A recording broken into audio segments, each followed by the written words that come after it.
करने का आरोप लगाया। बड़ा सवाल। आज बड़ा सवाल में एक बेहद बड़ा खुलासा न्यूज नेशन करने जा रहा है। बात होगी देश में रह रहे रोहिंग्या मुसलमानों की, जो देश की सुरक्षा के लिए खतरा बताए गए सरकार द्वारा, और लगातार किस तरह से वो देश की सुरक्षा से खिलवाड़ कर रहे हैं, नियम कायदे कानूनों से खिलवाड़ कर रहे हैं। इसको लेकर न्यूज नेशन की एक्सक्लूसिव इन्वेस्टिगेशन देखिएगा आप सबसे पहले, और उसके बाद कई अहम सवाल उठाएंगे क्योंकि मामला देश से जुड़ा है, देश की सुरक्षा से जुड़ा है। दुनिया में जिस तरह से रोहिंग्या मुसलमानों और कट्टरपंथियों के संबंधों को लेकर सवाल उठते रहे, उसके बाद न्यूज नेशन ने हिंदुस्तान में रहने वाले रोहिंग्याओं को लेकर पड़ताल की तो कई चौंकाने वाले सच हमारे सामने आए। आप भी देखिए।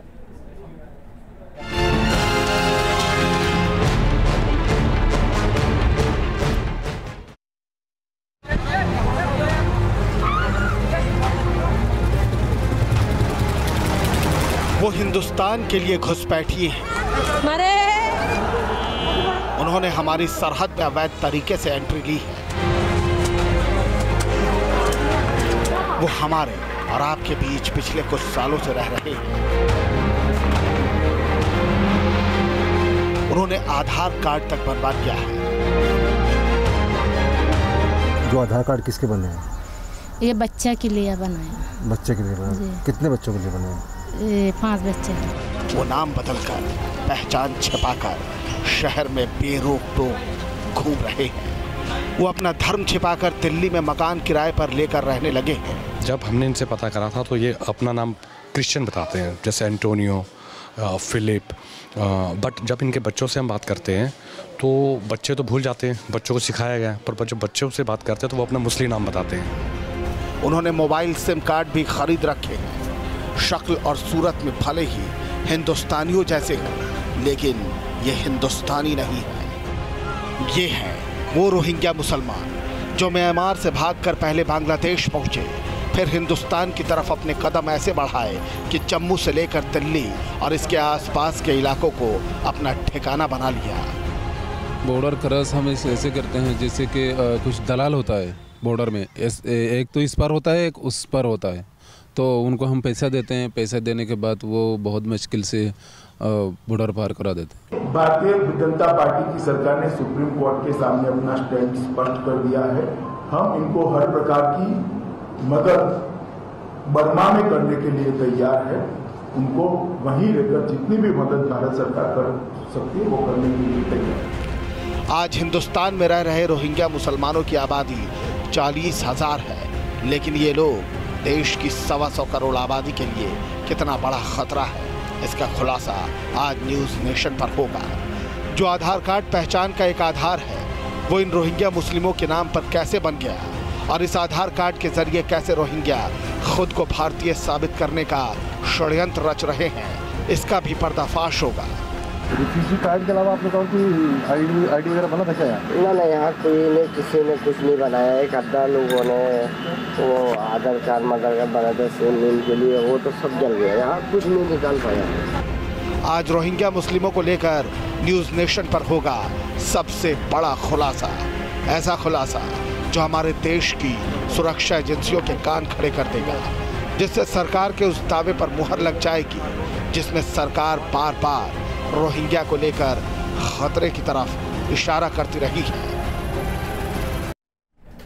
और न्यूज नेशन लगातार आपको बताएगा कि किस तरह से इन्वेस्टिगेशन में क्या कुछ चौंकाने वाली बातें निकल कर आई हैं और क्यों हिंदुस्तान हमेशा शरणार्थियों को शरण देता है, उनकी मदद करता है।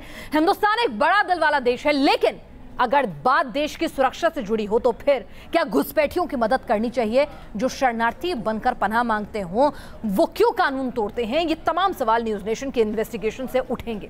हमारे साथ खास मेहमान इस पर पूरी चर्चा करने के लिए जुड़ रहे हैं। हमारे साथ बीजेपी के वरिष्ठ नेता और लोकसभा सांसद विनय कटियार जी इस वक्त जुड़ चुके हैं। साथ ही हमारे साथ आर.एस. सिंह हैं, सिक्योरिटी एक्सपर्ट। विनोद बंसल जी हैं, विश्व हिंदू परिषद के स्पोक्सपर्सन। मौलाना साजिद रशीद जी हैं, धर्मगुरु। और डॉक्टर एच.एस. रावत, धर्मगुरु, हमारे साथ जुड़ चुके हैं। और हमारे साथ हमारी एडिटर जो हैं विनीता यादव भी इस वक्त स्टूडियो में मौजूद हैं, जिन्होंने इस पूरे इन्वेस्टिगेशन को, इस पूरे ऑपरेशन को अंजाम दिया कि किस तरह से रोहिंग्या जो हैं देश की सुरक्षा से खिलवाड़ कर रहे हैं, कानून नियम कायदे तोड़ रहे हैं। एक और रिपोर्ट देखिए कि क्यों ये सवाल हम आज आपके प्रमुख रख रहे हैं। सवाल यह है कि जो रोहिंग्या घुसपैठिए हैं, उनके आधार कार्ड कैसे बन गए?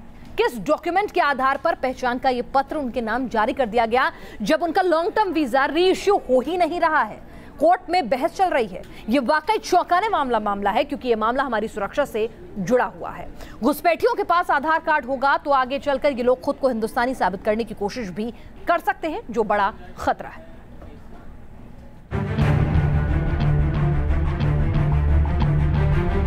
रोहिंग्या घुसपैठियों के पास आधार कार्ड का होना हमारी सुरक्षा के लिए गंभीर खतरा बन सकता है। भले ही आधार कार्ड नागरिकता का प्रमाण नहीं है, लेकिन पहचान का आधार जरूर है।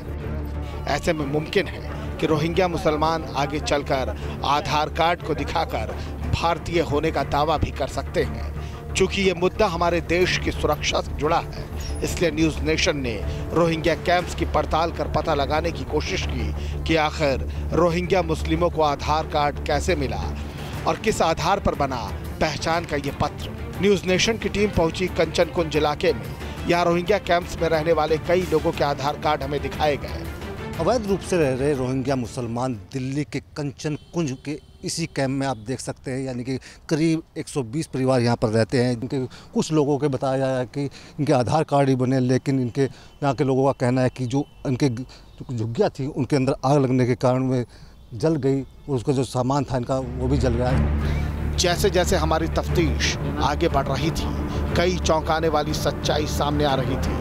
हमने खुफिया कैमरे की मदद से इस सच को सामने लाने की ठानी कि इनके पास आधार कार्ड कहां से आए। कितना टाइम हो गया? हाँ 5 साल 5 साल लोग कुछ सरकार की तरफ से कुछ दिया गया यहाँ से नहीं कुछ नहीं दिया। आधार कार्ड किसी का भी नहीं बना? बच्चे के लिए बना। बच्चे के लिए? अच्छा, उसके लिए बना। कितने बच्चों के बने हैं? 10-15 बच्चे के बने। रोहिंग्याओं ने आधार कार्ड बना रखे हैं, ये अब पता चल चुका था। कंचन कुंज कैंप में ही हारून मिला जिसने इस सच को और पुख्ता कर दिया। रिफ्यूजी कार्ड के अलावा आपने कहा कि आईडी वगैरह बना था क्या यहाँ? ना यहाँ कोई ने किसी ने कुछ नहीं बनाया। एक आधा लोगों ने वो आधार कार्ड मदर कार्ड बनाया था सेम नेम के लिए, वो तो सब जल गया। यहाँ कुछ नहीं निकाल पाया। और ये तो सब लोगों ने देखते हैं, कुछ सिर्फ जान का नुकसान नहीं हुआ, बाकी कुछ सामान नहीं निकाला। जान तो नहीं गई थी ना किसी? जान अल्लाह करम तो जान तो बच गई थी। इसके बाद बस और कोई भी किसी तो आधार कार्ड दोबारा निकल जाएंगे? आधार कार्ड दोबारा निकल जाएंगे? अरे वो नंबर है तो निकालेगा कहाँ से? कुछ नहीं है किसी के पास। जब उसका नंबर होगा तो उससे देगा तो उसका कॉपी जमा करेंगे तो बता सकते हैं। नहीं जैसा डेट ऑफ बर्थ है उसको निकल जाते हैं। मोबाइल नंबर और डेट ऑफ बर्थ से निकल जाएगा। पता नहीं मोबाइल नंबर अगर है, मोबाइल नंबर होगा तो आप लोग मोबाइल कैसे लिया था बिना आईडी के?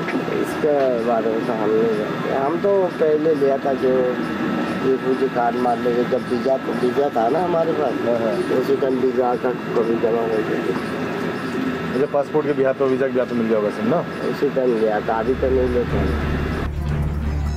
न सिर्फ खुफिया कैमरा बल्कि न्यूज़ नेशन के माइक पर भी रोहिंग्याओं ने इस बात को कबूला कि उनके बच्चों के आधार कार्ड बनाए गए हैं। 2015 में स्कूल में एडमिशन किया है बच्चों को, तो 16 या 17 में होगा ये आधार कार्ड वो स्कूल की तरफ से बन गया है। हम आधार कार्ड के लिए भी इसलिए कहा था, हम यहाँ सिम लेने के लिए भी हम नहीं ले पा रहे। कह रहे तुम जहाँ पर रह रहे हो वहाँ का एड्रेस देगा, आधार कार्ड बनाओ, बाकी कुछ कार्ड मत बनाओ, ऐसे बनाओ। सरकार रोहिंग्या मुस्लिमों को लेकर दिशा निर्देश जारी कर चुकी है, जिसके मुताबिक रोहिंग्या को आधार कार्ड या पहचान बताने वाला कोई भी भारतीय डॉक्यूमेंट नहीं दिया जाएगा। बावजूद इसके न्यूज़ नेशन की पड़ताल में जो खुलासा हुआ है वो सरकार के लिए चिंता बढ़ाने वाला है। कंसर्न एडवाइजरी जारी कर दी गई है, सारी स्टेट्स को बतला दिया गया है कि they have to identify them and they have to take their biometrics also. ये आसान नहीं है उनको आइडेंटिफाई करना, क्योंकि कुछ के पास तो देश के आधार कार्ड भी आ गए हैं, आइडेंटिफिकेशन डॉक्यूमेंट्स भी आ गए, राशन कार्ड भी बन गए, यहाँ तक कि उनका वोटर आईडी कार्ड भी आ गए। सवाल यह है कि इन लोगों के आधार कार्ड कैसे बने, किन लोगों की मिलीभगत से आधार कार्ड जैसा दस्तावेज रोहिंग्या मुस्लिमों के नाम पर जारी किया गया। इस सच को देश के सामने लाना जरूरी है ताकि ऐसे देशद्रोहियों को भी बेनकाब किया जा सके। वनीता यादव के साथ राम कुमार, न्यूज नेशन, दिल्ली। सवाल ये इन रोहिंग्या मुसलमानों से भी उठता है कि अगर आप शरण लेने आए हैं, शरणार्थी बनकर आए हैं, अव्वल तो हम आपको शरणार्थी मानते नहीं, हमारी सरकार आपको शरणार्थी का दर्जा देती नहीं, लेकिन फिर भी अगर हिंदुस्तान ने आपको पनाह दी हुई है, मामला अदालत में चल रहा है, तो फिर देश के कानून का सम्मान क्यों नहीं करते? क्यों अवैध तरीके से आप आधार कार्ड बनवाना चाहते हैं? आपकी मंशा क्या है? आप करना क्या चाहते हैं? इसलिए शक शुबा पैदा होता है और हमारी ये इन्वेस्टिगेशन ये सवाल और ज्यादा मुखर तौर पर उठा रही है। दरअसल सरकार मानती है कि रोहिंग्या मुसलमान देश के लिए खतरा बन चुके हैं, घुसपैठिए हैं।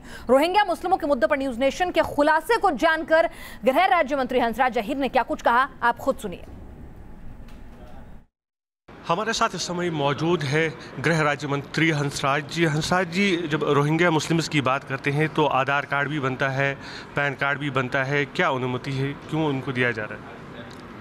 नहीं, ऐसा कहीं लीगली ऐसा कहीं उनको कार्ड देने की अनुमति नहीं है और कोई देश की पॉलिसी भी नहीं है। जो भी विदेशी नागरिक है, वो चाहे म्यांमार से आए या बांग्लादेश से आए और किसी देश में आए, तो उनको कार्ड देने का किसी को अधिकार नहीं है। लेकिन कुछ कुछ राज्यों में दुर्भाग्य से उनको सहारा दिया जा रहा है। हमें खबर लगी है विशेष करके बंगाल में, पश्चिम बंगाल में, और कुछ जगह जब सरकार थी मुफ्ती महबूबा मैडम की, तब भी ऐसी जम्मू में बातें सामने आ रही थी और इन्हीं बातों को लेकर हमने विरोध करते हैं। सरकार की नीति ये नहीं है कि उन्हें कार्ड दिया जाए या उनको नेशनलिटी के लिए कुछ सहायता मिले, ये हमारी सरकार की नीति नहीं है। हम रोहिंग्याओं को देश में बसाना नहीं चाहते, उनको हम देश से निकालने की ही नीति बनाते हैं। आप रोहिंग्या को घुसपैठिए मान रहे हैं या शरणार्थी मान रहे हैं? शरणार्थी हम मानते नहीं हैं, घुसपैठिए मानते हैं। हम शरणार्थी किसी को भी नहीं मानते हैं, इन घुसपैठियों को कभी नहीं मानेंगे और इन लोगों को यहाँ रहने का अधिकार नहीं है और हम उनके डिप्लॉय करने, हम वहाँ से उनको बाहर निकालने की पूरी हमारी योजना है और प्रोसीजर पूरा करेंगे, उनको निकाल देंगे। लेकिन कहीं कहीं जगह हम देख रहे हैं कि ये धर्म बदल रहे हैं, मुसलमान से ईसाई बनते जा रहे हैं, कहीं पे अपनी पहचान बदल के यहाँ रहते हैं, बिजनेस भी शुरू किया हुआ है। नहीं, आपकी बात सही है कि 2012 में जब यूपीए गवर्नमेंट था, उस पीरियड में हमारे पास में जो फिगर है, अब इसकी गिनती हो रही है, लेकिन करीब 40,000 के आसपास में ये लोग यहाँ देश में घुसे थे।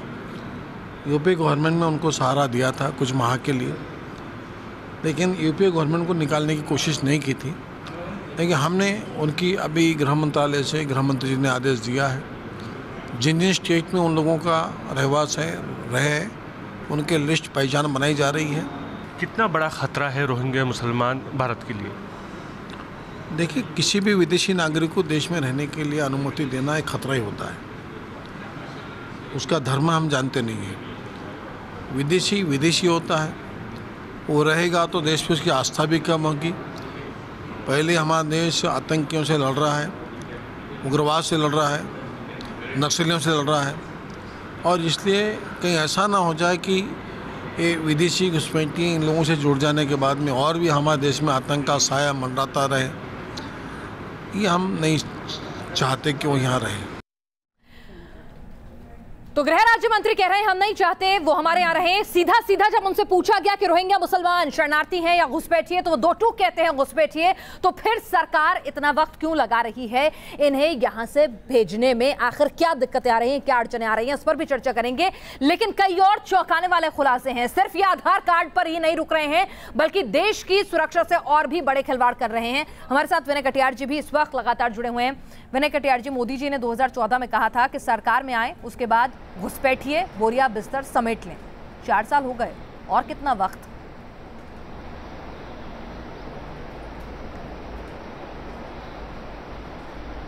नहीं, ये तो समय लगने ही वाला है। लेकिन ये बात सही है कि कांग्रेस ने तो उनका अपना दामाद बना करके यहाँ पर रखा है और उन्हीं के कारण से ये बड़ी भारी समस्या खड़ी हो गई। रोहिंग्या मुसलमान जो हैं वो केवल 40,000 नहीं, लाखों की संख्या में हैं।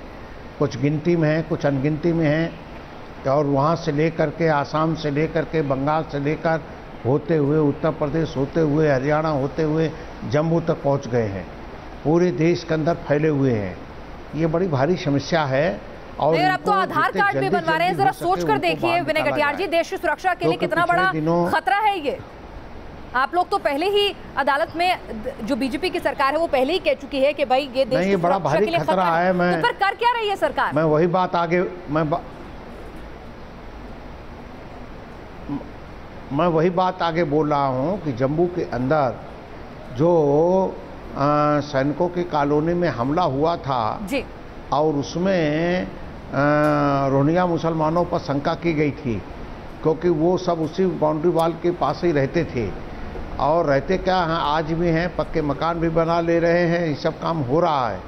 ये बड़ी भारी समस्या है। तो क्या आप इंतजार कर रहे हैं कि बांग्लादेशियों की तरह से वो यहाँ पूरे परमानेंट बैठ जाएं, अपने लिए समान दस्तावेज जुटा लें और उसके बाद सरकार नींद से जागे? अगर पता है खतरा है, अदालत में भी आप कह रहे हैं खतरा है, तो फिर इस दिशा में तेजी से काम क्यों नहीं हो रहा? क्यों वो आधार बनवा पा रहे हैं? हम अपने तमाम दूसरे मेहमानों से भी इस पहलू पर बातचीत करेंगे कि सरकार की मंशा में कुछ खामी है या वाकई में कुछ अड़चनें बड़ी हैं, और कौन है वो लोग जो रोहिंग्या मुसलमानों का साथ दे रहे हैं। लेकिन एक और चौंकाने वाला खुलासा मेरी सहयोगी विनीता यादव का देखिए, जहां रोहिंग्या मुसलमान अपना धर्म परिवर्तन कर रहे हैं। जी हाँ, रोहिंग्या मुसलमान से अगर ईसाई बन जाते हैं और उनके पास पहचान बताने वाले सारे दस्तावेज मौजूद हो जाते हैं, तो जरा सोच के देखिए कि हमारे आपके बीच में से रोहिंग्या मुसलमानों की पहचान होगी कैसे? क्योंकि वो तो ईसाई बन चुके होंगे और आपके बगल वाला मकान किराए पर लेकर पड़ोसी बनकर रह रहे होंगे और देश की सुरक्षा से हो रहा होगा खिलवाड़।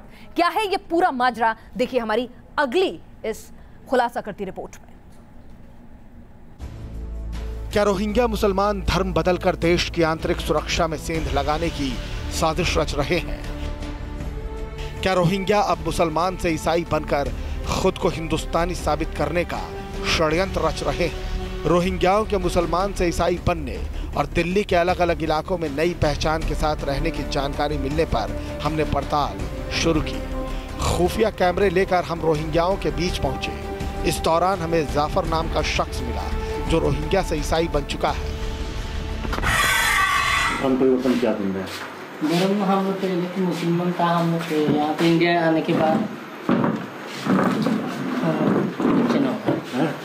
क्रिश्चियन क्यों हुआ? हम लोग को देखा है, मुझे लगता है ये अच्छा है वो थोड़ा क्रिश्चियन क्यों बने आप? नहीं, मैंने इसके ऊपर मैं उर्दू पढ़ता हूँ।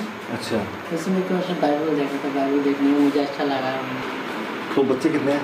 मेरे तीन बच्चे। तीनों बच्चों का क्या नाम रखे?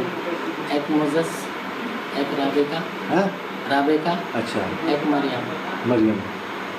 अच्छा, तो एक का बच्चे का नाम तो क्रिश्चियन है, वो नाम क्रिश्चियन भी नहीं, वो अभी क्रिश्चियन बाइबल में है। क्या नाम बताए? राबेका और मरियम। राबिका और मरियम बच्चों के नाम। तो जो लड़का है उसका मोजस, जो लड़की है वो दोनों लड़के छोटा हुआ, एक राबेका और एक मरियम। और तुम्हारा नाम? मेरा नाम तो जाफर है। जाफर की बातों से साफ हो चुका था कि रोहिंग्या अब ईसाई बनकर हिंदुस्तान में खपने की फिराक में है। अभी पड़ताल जारी थी, तभी हमें अब्दुल हकीम मिला जो विकासपुरी इलाके में 2,500 रुपए देकर किराए के मकान में रहता है। अब्दुल हकीम भी ईसाई बन चुका है। क्या नाम आपको? मेरा नाम हकीम, अब्दुल हकीम। अब्दुल हकीम। तो तुमने जब धर्म चेंज कर लिया? हाँ जी। अब क्या बन गया? अभी तो ईसाई है ना। ईसाई? हाँ, ईसाई बन गए। कहाँ से आए थे आप? बर्मा से। बर्मा से। तो कितना टाइम हुआ तुम्हारे को? यहाँ पे 2012 में आया ना। 2012 में। जाफर और अब्दुल हकीम का कबूलनामा सामने था और अब इस सच को और पुख्ता करने के लिए न्यूज नेशन की टीम उन इलाकों में पहुंची जहां रोहिंग्या मुस्लिमों ने धर्म बदलकर नए नाम के साथ किराए पर घर ले रखे थे। दिल्ली के उत्तम नगर इलाके के विकासपुरी, बुढ़ेला, हस्ताल गांव में कई लोग ऐसे मिले जिन्होंने रोहिंग्याओं को घर किराए पर दिया था। कितने आपके पास में रोहिंग्या आए थे किराए पर? ये करीब थे कोई 25 से 30 की तादाद में मेरे पास आए थे। और जब मैंने इनसे बात करी थी तो इन्होंने बताया कि ये क्रिश्चियन लोग हैं। तो 2 महीने रहने के बाद पता चला, जब हमने अंदर खाने से पता कराया कि इन्होंने अपना रिलीजन कन्वर्ट किया हुआ है। कन्वर्ट जब हमें पता चला जो इनका मेन कल्चर है, जिस रहने का जो ढंग है वो प्रॉपर मुस्लिम है। हमारी टीम उस घर के बाहर पहुंची जिसमें अब भी रोहिंग्या मुसलमान रहते हैं। हमने कई बार दरवाजा खटखटाया लेकिन भीतर से कोई जवाब नहीं मिला। आप देख सकते हैं कि हम बुढ़ेला के इसी मकान के अंदर है जिसके अंदर करीब 25 रोहिंग्या रहते हैं, लेकिन हम बार बार दरवाज़ा नॉक कर रहे हैं लेकिन ये दरवाज़ा खोल नहीं रही है। इसी बीच इस घर में हमने जो देखा वो वाकई हैरान करने वाला था। जब बिल्डिंग के तीसरे माले पर हम पहुंचे तो वहां एक चर्च का बोर्ड दिखा। रोहिंग्या मुसलमान अब क्रिश्चियनिटी ले चुके हैं। आप देख सकते हैं इस बुढ़ेला गांव के अंदर ही जो रहने वाले यहाँ पर रोहिंग्या हैं उन्होंने अपना एक चर्च भी बना लिया है। देख सकते हैं ये चर्च का बोर्ड है लेकिन दरवाज़ा बंद है। हमारी पड़ताल में ये भी पता चला कि श्रम विहार शाहीन बाग इलाके में कुछ दलाल सक्रिय हैं जो इस इलाके में झुग्गी बनाकर रहने के बदले में रोहिंग्याओं से 500 रुपये महीना वसूलते हैं। बड़ा झुग्गी बनाएगा तो 1000 रुपये लेता और छोटा होगा तो 500 रुपये महीने में लेते। जगह का किराया 500 रुपया, छोटा है तो 500 रुपया किराया है जी, बड़ा है तो 1000 रुपया किराया है जी। ये मामला बेहद गंभीर है क्योंकि जो खुलासे रोहिंग्या मुस्लिमों ने हमारे कैमरे पर किए उससे साफ जाहिर है कि हिंदुस्तान में किस तरह धर्म परिवर्तन की आड़ लेकर घुसपैठियों को नागरिकता दिलाने का गोरख धंधा भी चल रहा है। विनीता यादव के साथ राम कुमार, न्यूज़ नेशन, दिल्ली। हमारे साथ तमाम हमारे खास पैनल लगातार जुड़ा हुआ इस पर चर्चा करने के लिए। मौलाना रशीदी जी, अगर आपसे पूछूं मैं तो ये बताइए कि यहाँ पर आप लोग सरकार पर आरोप लगाते हैं कि धर्म के आधार पर शरणार्थी या घुसपैठिए, जो भी आप इसमें शब्द आप अपनी इच्छा से जोड़ना चाहें, सरकार तो घुसपैठिए मानती है, उनके साथ भेदभाव होता है। लेकिन जो अपने धर्म का ही नहीं हो रहा है, धर्म बदल रहा है, उसके साथ कैसी हमदर्दी मुसलमान होने के नाम पर? देखिए, एक चीज़ तो मैं आपको बता दूं कि जो भी यहाँ घुसपैठिए हैं, चाहे वो मुसलमान हो या हिंदू हो, हमारी उनसे कोई हमदर्दी नहीं है। सबसे पहले तो मैं क्लियर कर दूं। दूसरी बात ये, मैंने आपकी रिपोर्ट देखी है, इस रिपोर्ट में ये गुनहगार नहीं है। गुनहगार वो लोग हैं जो इनको आधार कार्ड बनाकर दे रहे हैं। आपको पड़ताल उन लोगों की करनी चाहिए थी जो लोग पैसा लेकर इनके आधार कार्ड बना रहे हैं। अच्छा, अगर मैं गलत करूं तो मैं गुनहगार नहीं हूं। मैडम एक मिनट, देखिए, मैं बैठा हूं आपके सामने, मैं जन्म से हिंदुस्तानी हूं। जब मुझे अपना पासपोर्ट बनाना पड़ा तो मुझे उसके लिए पैसा देना पड़ा, नहीं तो मेरा पासपोर्ट नहीं बना। पर मेरे को तो आधार कार्ड बनवाना ही नहीं चाहिए ना। मैं क्यों गई बनवाने के लिए जब मैं यहाँ शरणार्थी हूँ, घुसपैठिया हूँ? मैं क्यों किराए के मकान में गई जब मेरे लिए जगह निश्चित है कि मुझे इस जगह से जो नियम कायदे कानून कहते हैं, अगर मैं किसी के घर मेहमान बन के या शरण लेने के लिए जाती हूँ तो वहाँ पे मुझे अपनी हदों में रहना चाहिए। विनाश जी, सच्चाई से मुंह नहीं मोड़ा जा सकता। तो बताइए, एक आदमी अगर वो शरणार्थी है या घुसपैठिया है, वो जिस हाल में भी है, वो कहीं ना कहीं कोशिश करेगा आधार कार्ड बनवाने की, अपनी नागरिकता लेने की। करेगा क्यों नहीं करेगा? कोशिश वो कोई भी करेगा। यही है, गलत को सही कर दे। आप उस सच्चाई को कैसे नकार सकते हैं? आप मुझे बताइए, आप भी किसी जगह जाएंगे। सरकार को और पड़ताल को आप कह रहे हैं, लेकिन एक बात ये बताइए कि जो धर्म बदल के रह रहे हैं चुपचाप से, उसके लिए किसकी जिम्मेदारी बनेगी? किसने धर्म बदलवाया उनका? पकड़िए उनको, क्यों बदलवाया धर्म उनका? अच्छा, इनकी कोई गलती नहीं तो छोटे से मासूम थे जिन्हें कुछ नहीं पता, जिनके म्यांमार से इन्हें क्यों खदेड़ा गया, ये बताइए ना। आप उनको, अगर इनका पूरा जो रिकॉर्ड है वही तो सारी वजह है शरणार्थी। अगर म्यांमार की आप पोजीशन मुझसे पूछेंगी तो वहां से जिस तरह से बर्बरता जो हुई है इनके साथ में, अच्छा, वहां से तो उनका भागना लाजमी बनता था। और जिस तरह की हरकतें हिंदुस्तान में कर रहे हैं, सवाल जिस तरह की हरकतें अगर मेरे देश का कानून तोड़ेंगे फिर भी मैंने अपने देश में रहने दूंगा। जी, मुझे एक चीज बताइए, आरएसएन सिंह साहब, यहाँ तो रशीदी साहब कह रहे हैं कि देश का कानून तोड़ें, कुछ भी करें, पर शरण दें इन्हें आप। ये मुस्लिम परस्त बोल रहे हैं। अरे जितने रोहिंग्या मुसलमान आ रहे हैं उनको ये सब अपने यहाँ। आपकी सरकार ने क्या कर दिया विनय कटियार जी? अरे विनय कटियार जी, क्या कर दिया आपकी सरकार ने? 4 साल में किस आदमी को निकाल दिया देश से? ये पूरा आप मुझे बताइए ना, क्या मुस्लिम परस्ती दिखा रहा हूँ मैं? बोलूं, आपकी सरकार ने क्या कर दिया? बिला वजह की टीवी पर बैठकर भाषण देते हो आप लोग। एक आदमी को निकाला है क्या? ये पूरा आपकी सरकार ने एक आदमी को मैडम मुझे बोलने देंगे। अरे एक आदमी को निकाला है विनय कटियार जी आपने? मैडम खपाया जा, मैडम उसके लिए कोशिश। बिला वजह की भाषणबाजी करते हो आप लोग बैठ के टीवी आदमी पर आरएसएन सिंह साहब आपका एक आदमी को आप निकाल नहीं सकते। मैडम इनको देश से मैडम प्रकार की हरकत ये लोग कर रहे हैं। आपको मैं रोक रही हूँ मैडम आप इनको देश के अंदर शरणार्थियों को नहीं। अरे विनय कटियार जी, अरे तो निकाल दीजिए ना उनको, उनकी हिमायत कर रहा है। आरएसएन सिंह जी बोलिए। सरकार आपकी निकालिए। मैं बता रहा हूँ मैडम गलत है। आप बोलिए, ऐसे ही बोलना होगा डिबेट में। आरएसएन सिंह साहब अपनी बात रखिए। अरे साहब सुन लीजिए, मैं तो डिबेट क्या होगी? नहीं मैं बहुत डिबेट्स में पार्ट लिया हूँ क्योंकि मुझे गंभीर बात कहनी है, इसलिए मैं चाहता हूं कि जितनी शांति से मैं दूसरों का सुन रहा था वो मेरी बात भी सुने। मैं आपने मुझे एक सुरक्षा एक्सपर्ट, एक सिक्योरिटी एक्सपर्ट के नाते बुलाया है। आप इस तरह, आप ये सब वरिष्ठ नेता हैं, आप इनको थोड़ा कहिए चाहिए बंगाल से। सर ये कोई डिबेट का तरीका नहीं है। लगता है विनय कटियार जी को हमारी आवाज नहीं जा रही है। मैं कहूंगी उनका ऑडियो धीरे करें। जी आरएसएन सिंह साहब बोलिए। आपके पास एक टेक्निक है फीडर डाउन करने का। जी बोलिए, हम अपनी तकनीक का इस्तेमाल कर रहे हैं। आप बताइए सुरक्षा से जुड़ी हुई तकनीक के बारे में आप क्या कहना चाहेंगे? नहीं देखिए मैं ये कहना चाहता हूं कि ये जो पूरा रोहिंग्या प्रॉब्लम है, इसका हमारे देश पे पॉलिटिकल इंपैक्ट, रिलीजियस इंपैक्ट और सिक्योरिटी इंपैक्ट हो रहा है। आप देखिए, आपको आप अपनी यादाश्त ले जाइए, वहां पे रखाइन स्टेट म्यांमार में कुछ हुआ था, उसका जो असर था या रिवर्बरेशन था वो कोकराझार में हुआ। उसका रिवर्बरेशन जो है वो आजाद मैदान में हुआ, जब आपने देखा अमर जवान के साथ किस तरह से मतलब उसको इंसल्ट, उस प्रतिमा को इंसल्ट किया गया था।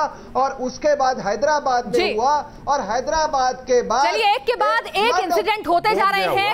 अदालत में मामला है, कहते हैं घुसपैठी हैं, देश की सुरक्षा से खिलवाड़ कर रहे हैं, खतरा है। हमारी इन्वेस्टिगेशन भी इसी ओर इशारा करती है। लेकिन फिर सवाल यही कि इच्छा शक्ति की कमी कहां रह जाती है? क्यों नहीं हम इन्हें वापस डिपोर्ट कर पा रहे हैं? कमी कहां हो रही है?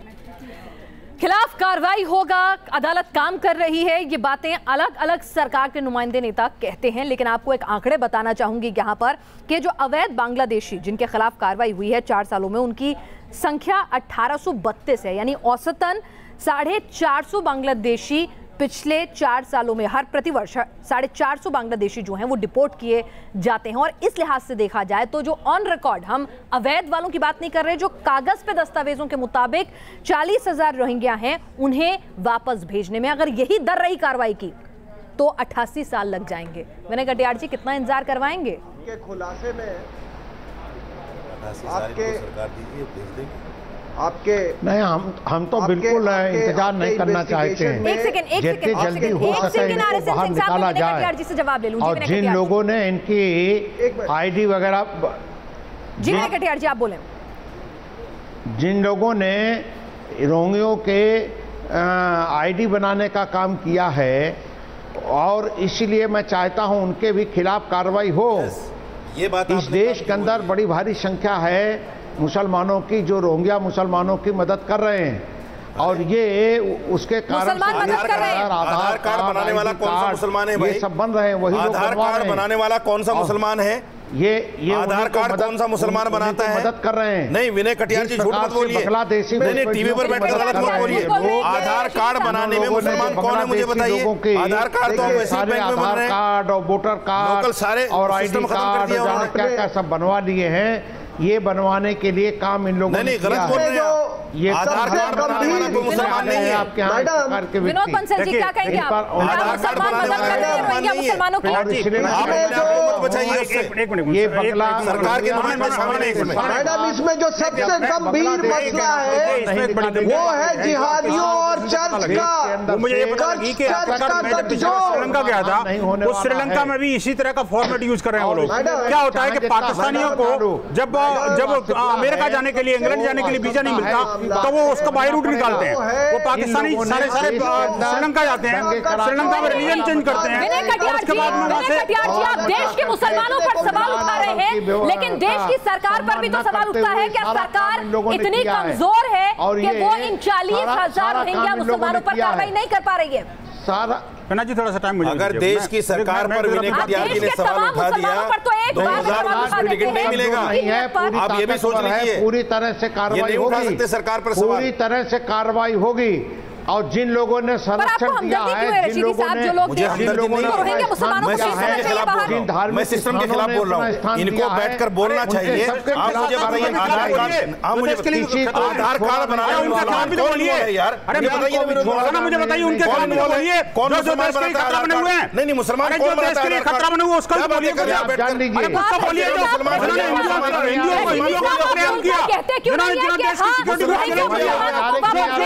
देश के रशीदी साहब आप खुलकर क्यों नहीं, रशीदी साहब आप खुलकर कहते क्यों नहीं? हो सकता है बनवाने वाला तो मुसलमान है, विनोद बंसल है, बनवाने वाला तो है, बनवाने वाला तो है। अच्छा सुनिए सुनिए, मेरे एक बात बताइए, मुझे बताइए, वाले आप देखिए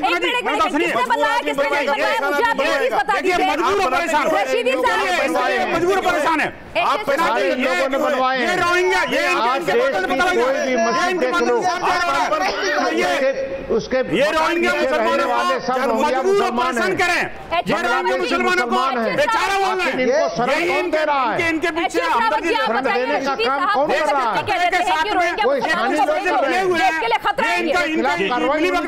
रावत जी पूरी तरह से इन लोगों के खिलाफ कार्रवाई करने की आवश्यकता है। पिनाक जी, मैं आसिफ साहब से पूछना चाहता हूँ, जब ये रोहिंग्या मुसलमानों की बात आती है तो ये कहते हैं कि मुसलमानों ने नहीं बनवाए। मैं इनसे ये पूछना चाहता हूँ, ये मुसलमान है तो इनको ईसाई कन्वर्ट किसने किया? ये तो एक कहावत है कि करेला और नीम चढ़ा, रोहिंग्या मुसलमान के बाद देश के लिए बहुत ज्यादा इस बात यहाँ पर आपको नहीं लगता कि आपको देश हित में कहना चाहिए रोहिंग्या मुसलमानों को वापस भेजो? जहाँ मुसलमान एरिया ज्यादा है निकालिए बाहर। मैं भी कहता हूँ ये 4.5 साल तक इसका इंतजार कर रहे हैं, मुसलमानों को भेज दिया। कहिए कि रोहिंग्या मुसलमान देश के लिए दुश्मन है, देश के लिए खतरा है, वो जाने चाहिए, ये देश के लिए खतरा है। इन्होंने ये खतरे हम कर रहे हैं पूरे दुनिया के अंदर, जिसको पाकिस्तान ने नहीं अपनाया, जिसको बांग्लादेश ने नहीं अपनाया, जिसको सऊदी अरेबिया ने नहीं अपनाया, वो भारत में क्या देश के लिए खतरा उनसे ज्यादा मुझे रोहिंग्या मुसलमानों की पस्ती चलती है, आप पहचान पत्र बना रहे हैं, आप आधार कार्ड बना रहे हैं, आप मकान किराए पर दे रहे हैं, सबसे ज्यादा आप आपको कहने से बुरा आपको क्या दिक्कत है अगर उनको वापस भेजा जाए तो? लेकिन एक नहीं मरा जो आदमी अपने घर में पना दे रहा है, मुसलमानों की 4 बच्चे घुसपैठी है, एक नहीं मरा, क्या वो बाहर भेजने की बात करेगा? कमाल की बात है, जो आदमी मुझे आधार कार्ड बना रहा है क्या वो वापस भेजेगा? बनाने के लिए ये कर रहे हैं, आधार कार्ड बनाते हैं, कोई मुसलमान आधार कार्ड बना रहा है, देश के अंदर कब्जा कर रहे हैं, RSN सिंह बना रहे हैं, बना रहे हैं, ये इनकी मानसिकता। रशीदी साहब आपके पास कौन सी मजबूरी है जिसमें आप ये कबूल करना चाहते हैं कि हाँ रोहिंग्या मुसलमान देश के लिए खतरा है? क्यों आपको ये देश के लिए खतरा नहीं लग रहे हैं? मुझे बता दीजिए, एक शख्स जो कानून तोड़ता है, एक शख्स जो अपने दायरों को तोड़ता है, आपको वो गलत क्यों नहीं नजर आ रहा है? ये आपके लिए भी सवाल है। लेकिन RSN सिंह जी एक और एंगल बता रहे हैं, एक मिनट, RSN सिंह जी एक और एंगल बता रहे हैं, मैं बताता हूँ, मैं बताता हूँ, हमारा यही लोगों के कारण से ईरान चला गया, इन्हीं लोगों के कारण से अफगानिस्तान चला गया, इन्हीं कारण से बांग्लादेश बन गया, इन्हीं के कारण से हमारे देश के अंदर पाकिस्तान का निर्माण हो गया। आप सुनिए जो हो गया कटियार जी एक मिनट, अब जरा आप अभी 21वीं सदी में है, पाकिस्तान का निर्माण जब हुआ था रोहिंग्याओं को भेजने के लिए क्या कर रही है आपकी सरकार? सवाल आप पर वो नहीं दिखा है। एक मिनट RSN सिंह साहब, आप क्या कह रहे हैं? आप क्या कह रहे हैं बतौर सुरक्षा विशेषज्ञ? आप अपनी बात रखिए RSN सिंह साहब। नहीं देखिए, मैं इसमें जो सबसे गंभीर समस्या जो है ये चर्च और जिहादियों का गठजोड़। इनके बिना गठजोड़ के ये वाला कार्यक्रम नहीं चल सकता था। बिल्कुल, कोई तो इसको फैसिलिटेट कर रहा है। वही गठजोड़ जो हम जवाहरलाल नेहरू यूनिवर्सिटी में देखते, वही गठजोड़ हमको यहाँ दे। ये तो एक नया टेक्निक है। कौन करेगा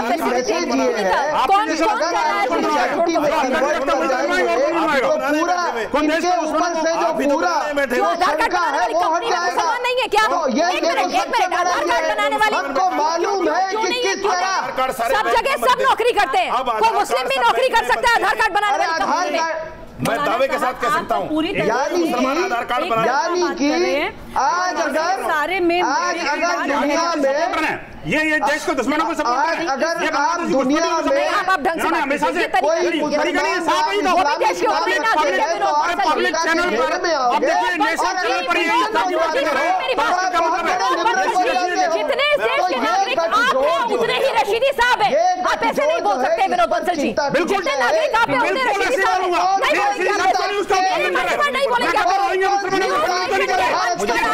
वो इस तरह से नहीं बोलेंगे। मुझे बताइए आखिरकार रोहिंग्या मुसलमानों को देश के लिए खतरा है, क्यों नहीं मानते? उनको बेचारा कैसे करेंगे? जवाब दे दीजिए के लिए वो ज्यादा खतरा है जो उनको पनाह दे रहे हैं अपने मकानों में। कौन दे रहा है? आधार कार्ड बना रहे हैं, वो ज्यादा खतरा है। ये ज्यादा खतरा नहीं है। विनोद बंसल मुसलमानों की बस्ती कौन पहुंचा था उनकी सपोर्ट के लिए? कौन पहुंचा था उनकी सपोर्ट के लिए? सारे जाकिर नगर, जामिया नगर, बंगला हाउस के लोग पहुंचे थे वहां पर और लाखों लोग उनको बांटे गए। हमारी स्टोरी में अगर आप ध्यान से देखें तो इसमें जामिया और बंगला हाउस की बात नहीं की है। मैंने पूरी नहीं आपकी स्टोरी नहीं, मैं आपको फैक्ट बता रहा हूं जहां पर मैंने पूरी रिपोर्ट आपकी देखी है। मुझे एक कारण ऐसा रशीदी साहब आपने चर्चा की शुरुआत में कहा था आधार कार्ड बना लिया, किसने बनाया उस पर कोई बात नहीं है। अरे जिसने बनाया उसके लिए कार्रवाई होगी, लेकिन अगर 40,000 रोहिंग्या मुसलमान देश के लिए खतरा है या नहीं आपकी नजर में? आपकी नजर में वो गलत कर रहे हैं कि नहीं कर रहे हैं? में ऐसा क्या दिखा? मैंने आपसे कहा रोहिंग्या मुसलमान अपना धर्म परिवर्तन करा रहे हैं, क्रिश्चियन बन रहे हैं, ये गलत है कि नहीं? हमारी रिपोर्ट के लिए आप इन्हें बताएं इसके बारे में कुछ। तो करवा तो यही रहे हैं, बताइए क्या है खतरा है? साजिश इनकी और क्या? आप लोग वो कर नहीं रहे हैं, ये करवा रहे हैं उनको। हाँ नहीं, आरएसएन सिंह करवा रही है, बिल्कुल सही बात है। असल मुद्दे को फिर से घुमा देंगे। सबसे अहम मुद्दा इसमें ये है कि लिए खतरा सरकार ने बार बार बताया है, लेकिन असली मुद्दा यही है मैडम, खुद असली मुद्दा यही है, यही मुद्दा असली मुद्दा।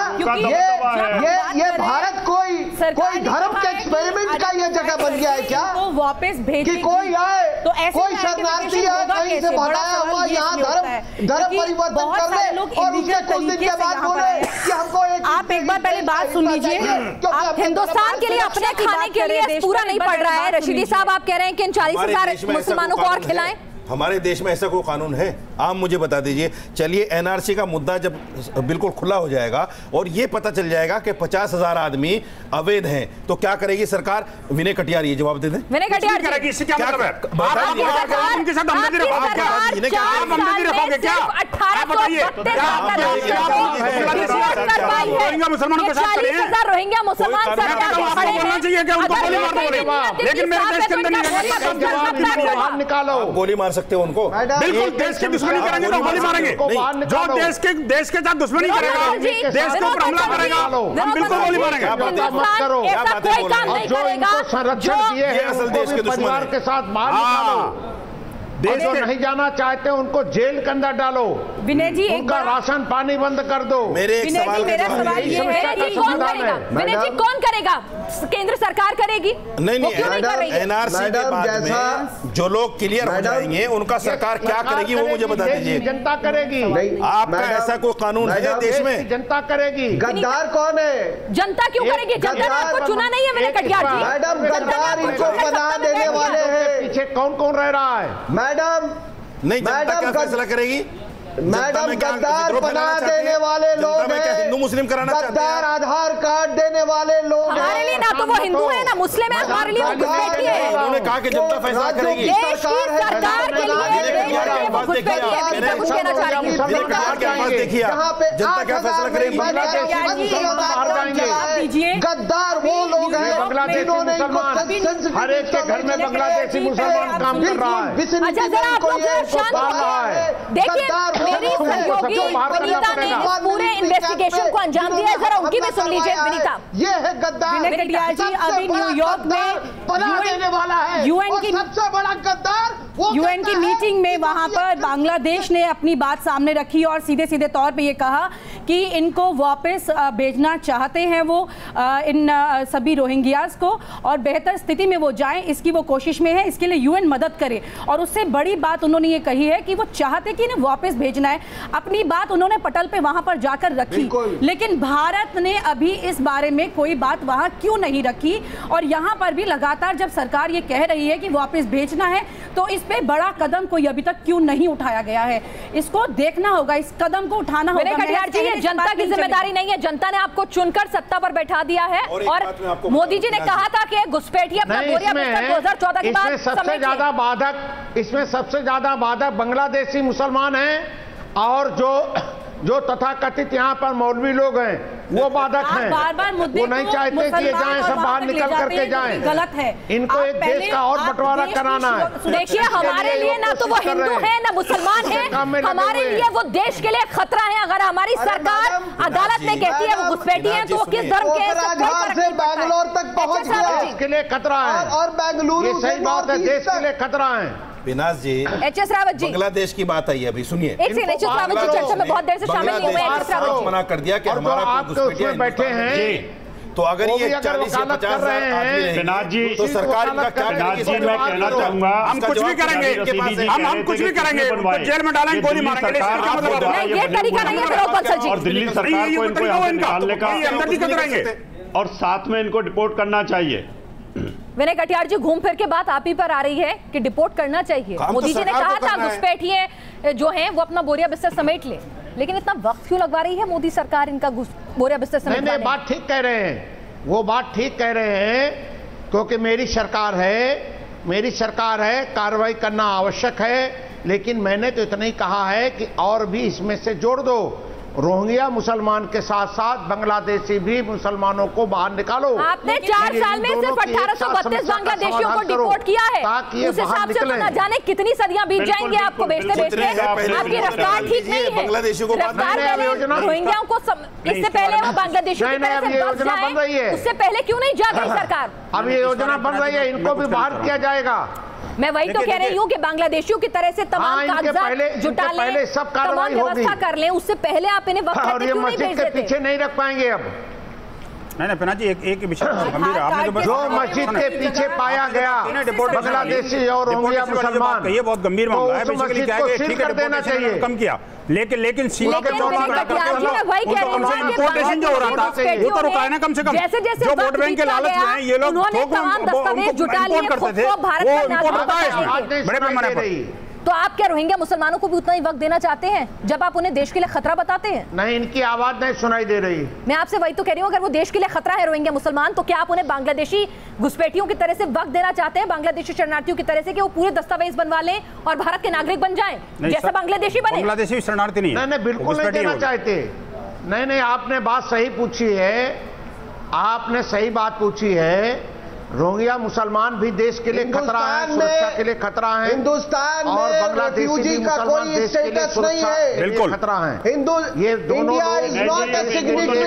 पाकिस्तानी हिंदू देश के लिए खतरा नहीं है, बात याद रख रहे। रोहिंग्या मुसलमान और ये देश के लिए ठीक नहीं है, इनको बाहर निकाला जाए। एक चीज और समझना पड़ेगा, इनको बाहर निकाला जाए। कौन निकालेगा ये समझ में नहीं आ रहा है। घूम करके पूरी 1 घंटे की चर्चा कर ली, हमने अपनी इन्वेस्टिगेशन दिखा दी कि देश के लिए कितना बड़ा खतरा है, लेकिन कौन करेगा ये समझ नहीं आ रहा। इनसे हमदर्दी कैसी? न हिंदू है ना मुसलमान है, अगर घुसपैठी हैं और देश के लिए खतरा है तो फिर खतरा है। इस बात को खुलकर करने में आखिर गुरेज कैसा है? विनीता, रेलवे के सिक्योरिटी एडवाइजर ने साफ-साफ जो हमने बातें सामने रखी हैं, तो मुसलमान जो बातें हमने सामने रखी हैं उसमें सबसे अहम बात यह है कि आधार कार्ड इनके पास है। ज्यादातर लोग जानते हैं इनके पास आधार कार्ड है, उसके सहारे राशन कार्ड आसानी से मिल जाता है। धीरे धीरे करके इस तरह की स्ट्रैटेजी प्लान की जा रही है, धर्म परिवर्तन उसमें हो रहा है, किराए के घरों में ये रह रहे हैं, किराया भी दे रहे हैं जो इनको बिल्कुल अलाउड नहीं है। कुल मिलाकर के तस्वीर जो है वो यहाँ पर पूरी तरह बसने की है और सरकार सिर्फ अभी सोच रही है कि इनको बाहर कैसे निकालना है। चलिए, न्यूज़ नेशन स्ट्रैटेजी यहाँ नहीं बनी है, लेकिन उनकी स्ट्रैटेजी पिनास बिल्कुल। चलिए, उनकी स्ट्रैटेजी पूरी है हिंदुस्तान में रचने बसने की, लेकिन सरकार सिर्फ बातें कर रही है, कार्रवाई उतनी तेजी से नहीं हो रही है और ये देश के लिए बड़ा खतरा बढ़ता जा रहा है। पुणे का आरोप लगाया